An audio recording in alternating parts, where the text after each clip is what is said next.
finally here. I think I don't think it's too early to jinx it, but I think it's probably cool to say, if you're watching this, we survived 2020 together. Not everybody was as lucky, but congrats. Pat yourself on the back. So I know we all want to put 2020 in the rearview mirror once and for all. I cannot wait to tweet Hindsight 2020. But just in the spirit of looking back for a second, in the tech world, which is what I like to talk about and look at, tech didn't stop. Like, it just kept going. We just kept getting events. They all went virtual. They kept announcing products. We had Techtember just like we always do. There were plenty of really good products. I gave out my smartphone awards. There were plenty of not so great products, plenty of memeable tech, all kinds of stuff along the way. I thought it was a lot of fun. But that being said, I think it's time to look forward towards 2021.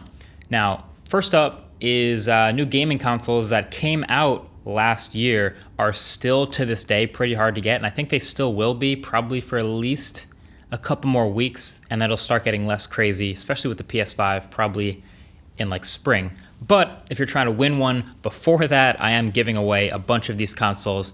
As you probably saw one of the last videos, we're giving away 24 of them. So all you have to do to get entered there is follow on Twitter. Simple as that. It's a good time. And I have big plans for this channel in 2021. Not just for YouTube, for this channel and for YouTube and beyond in 2021. A lot of stuff being planned. You guys already know some of the stuff, like Retro Tech Season 2 is coming. You guys already know there's going to be coverage of tech products, but there's a lot of stuff you don't know about that's in the works. We're actually hiring for the first time in a long time. I posted on Twitter. There's a Google form. That's the main way we're actually going to be looking through people applying. So for 2021, if you want to join a team that's doing big things and you actually have the skills and the talent that applies here, definitely check that out. Nice little boat horn. It wouldn't be 2020 without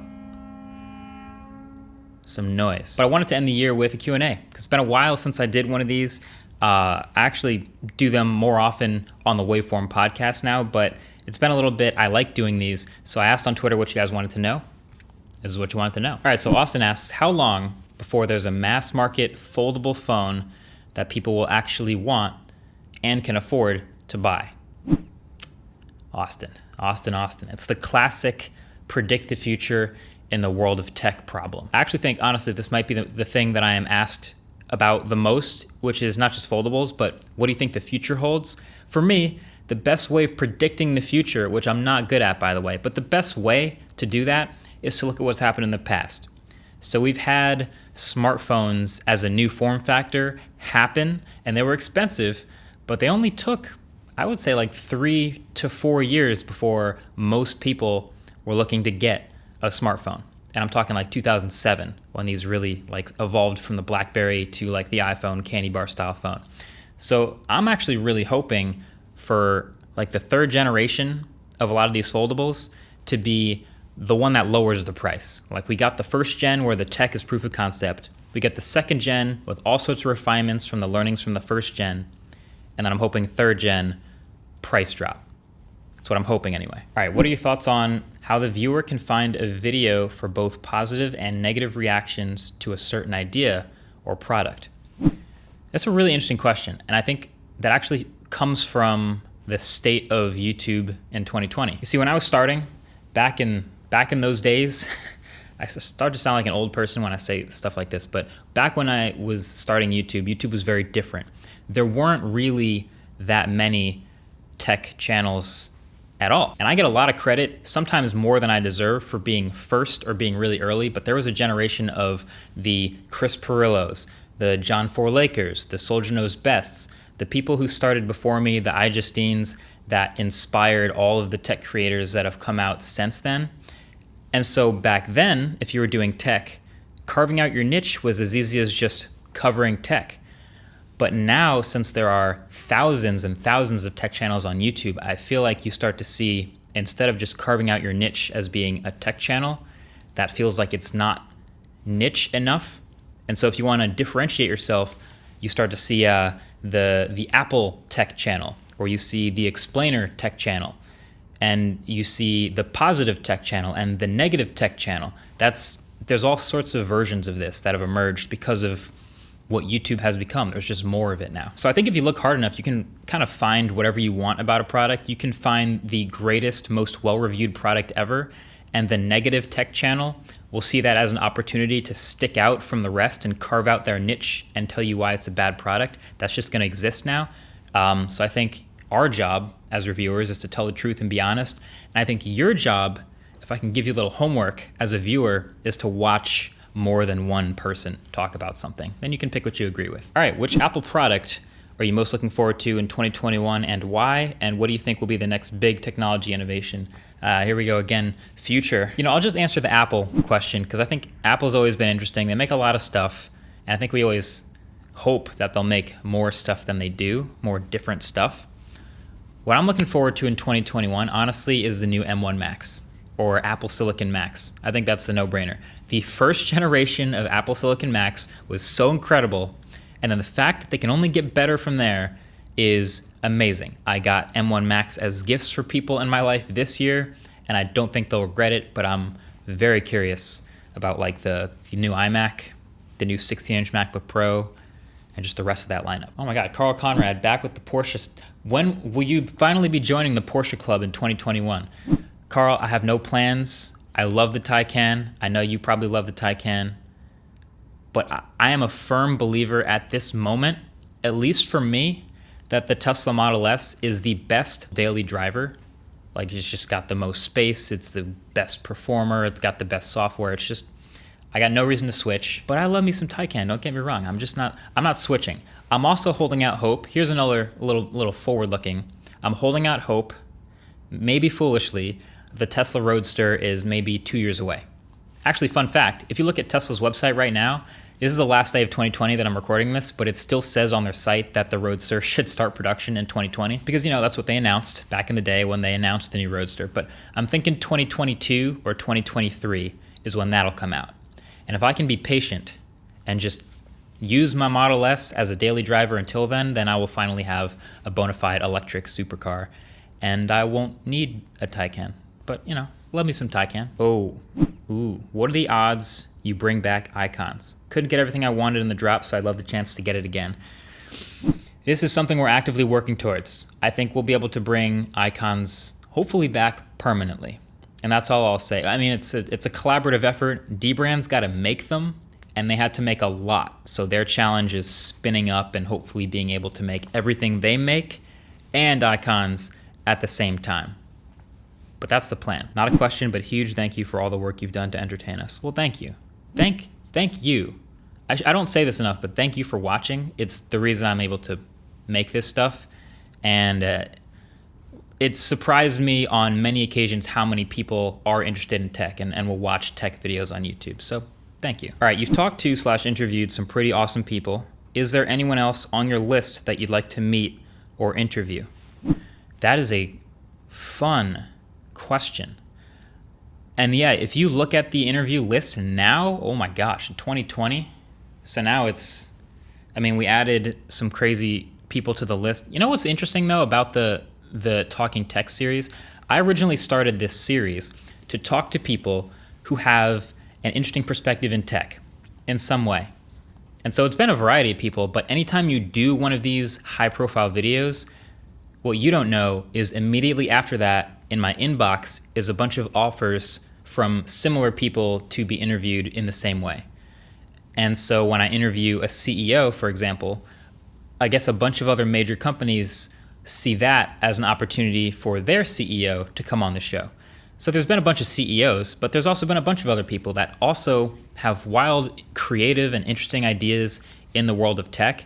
And I just want to keep that trend going. So yes, I've talked to a very impressive list of people, but I don't want to limit that list to just super famous CEOs. I want it to be people who have interesting thoughts on the world of tech. I'll throw out the Boston Dynamics founders. They just got acquired this year, but when we went out and shot that video of Spot the robot, and if you saw the crazy stuff they're doing in their headquarters now, in that same room with that video going viral of all the robots dancing, they are very interesting people to talk to when we shot that. So people like that, here's an offer extended to them to talk, but of course, many others. Okay, now that AirPods Max have been released, how do you see this affecting the premium headphones segment in the future?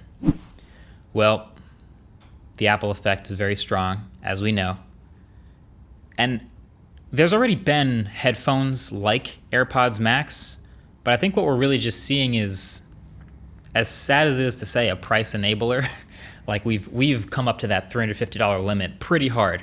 Like if you want the premium noise canceling wireless over-ear headphone experience, and I think Apple coming out with a great version for $550 unlocks the door for maybe Sony to make a $500 pair, or maybe Audio-Technica, or maybe Bose, or maybe Microsoft. I don't know if it's going to happen, but that tends to be what happens when Apple does something, is following in the footsteps there. Oh, Dan, will we see an MKBHD golf video in 2021? I've thought about it, but here's the reason. So, okay, for those of you who don't know, I've played golf for a long time. I've played golf since I was 10 years old, which means I've been playing it for more than half my life, 17 years at this point. And I played a lot more in 2020 because team sports were canceled. There was no Ultimate Frisbee. There was no league to play in. And so to get my physical fix, I played a lot more golf. That was a lot of fun. I shared some of it on Twitter and Instagram. Didn't make any videos about it. And I think when we get back to team sports, maybe in 2021, I'll probably play less golf. I still want to play a lot of golf. I just know I don't think I play enough golf to make golf videos as much as I want to. I still want to. We'll play. Dan, I'll play golf with you. Which NBA team are you rooting for this season? Wait, this guy's username is Jimmy Buckets fan, but also Luca Harden is his username. What? Which NBA team are you rooting for? No, I think as much as I like watching Chris Paul play, he's my favorite player to watch. I don't see Phoenix being the championship-winning team this year as much as I love them. So I'm going to say Giannis, and I hope the Bucks actually get a ring this year. I think they got to beat the Lakers in the finals, and that's when the crown comes in for that MVP. But, you know, Chris Paul's still my favorite player. Okay, interesting. Biggest consumer tech letdown of 2020 that you think will be redeemed in 2021. So it's a pretty positive angle, pretty optimistic. Redeemed biggest letdown in 2020. I mean, the biggest letdown was probably losing the charging brick in the box of like a bunch of flagship phones. But I don't think that's going to be redeemed in 2021, sadly. You know what? The real answer probably is there's a vaccine, everybody takes it seriously, we make a recovery, and things get back to the way they were. Is that a good answer? That feels like a good answer. Oh, where's your video about your Lasik eye surgery? I didn't make a video about it, but I did get Lasik. Those who don't know, I made a resolution in 2019 that I wanted to see 2020 by 2020, which was just a cheesy way of saying I wanted to get LASIK, not have to wear contacts anymore, and I did it. And it's the best thing I ever did. It's the best money I ever spent. I would recommend it to anyone who's a candidate. I was a pretty flawless candidate as far as my eyes were concerned. I had like a minus 1.5. I was a little nearsighted. Haven't worn contacts or glasses, and oh man, it's great. Highly recommended. I'm not reviewing LASIK, but I'm basically reviewing it. 10 out of 10. Would recommend. Oh, I like this one. I like this one to end it. Where is the dark mode version of the intro? 2021. Let's say 2021 dark mode intro. Committing to it now. There's just so much to look forward to. There's no way 2021 isn't better than 2020. I know it feels like we're jinxing it, but just as far as the tech we're looking forward to, in this video I've already talked about, you know, electric cars for one, Roadster's probably not happening this year, but Cybertruck maybe, and a bunch of other electric car competition. Talked about the Apple Silicon Max. I think that's going to be awesome to watch the next few generations of it roll out. New form factors. Some phone stuff, really interesting. Galaxy S20 lineup or S21 lineup in January might be a little, I mean, it's going to be interesting to watch because there's rumors flying about some plastic 1080p, 60 hertz maybe, some questionable rumors. We'll have to see. You know, CES is going to happen. And just other phone stuff, you know, OnePlus 9, Galaxy Fold 3, Surface Duo 2, Z Flip 2, some good stuff coming up. And I'll toss in the iPhone 13 lineup because maybe this will be the year of, well, a lot of things for the iPhone. A portless iPhone, potentially. A 120 hertz iPhone, potentially. a notchless iPhone. Potentially, I'm hoping at least to see Touch ID come back. But yeah, there's endless stuff in the tech world to look forward to. It's a good time to be a nerd. And lastly, I'm looking forward to stepping the videos up in 2021. We've stepped up as a team the quantity of videos, but I think, like I mentioned in the beginning, there's a lot more that we can do on this platform in the tech world and in the video world that is really exciting to me. So look forward to that. Yeah, and just looking forward to a fresh new start. All right, quick sponsor message. Shout out to ExpressVPN for sponsoring this video. So now more than ever, pretty much all of our life feels like it's on the internet, right? From the things that we buy online to the videos we watch, the messages we send, even the classes we take. So the big tech companies have sort of mastered the art of tracking all of that. Like the level of data collection that's going on would probably blow your mind. And so when you see that there's sort of a log of your online activity being built up, it can kind of feel like an invasion of privacy. So that is where ExpressVPN comes in. So they're the VPN I use, and they encrypt your data and hide your device's IP address so tech companies can't track your internet activity back to your location. So to hide your IP address, ExpressVPN reroutes your connection through a secure server, and you can choose from up to 90 different countries to route that through, which lets you browse the web as if you're from that other country. And the bonus is also lets you get past region restrictions on a lot of websites. So for example, this weekend, I realized that Elf is not on Netflix in the US, which is crazy. But of course, it took me 15 seconds to realize it is on Japan Netflix. So pro tip, if the Christmas experience to you feels incomplete without Elf or other movies not available on US Netflix like The Grinch or Die Hard, you just grab ExpressVPN and just switch up, and now Netflix thinks you're from Japan. So if you don't already use ExpressVPN, I recommend it. And if you use my link, expressvpn.com/mkbhd, you can get 3 months free. So again, shout out to ExpressVPN for sponsoring this video. All right, so thank you guys so much for sticking with me for this video. Thank you for watching. Lots of great stuff coming up for this year. If you haven't already subscribed to the Waveform podcast, we're stepping that up to a weekly podcast for 2021 also. So subscribe anywhere you listen to podcasts. Get in on the giveaway. Follow on Twitter. All right, I've plugged enough stuff. Catch you guys next year.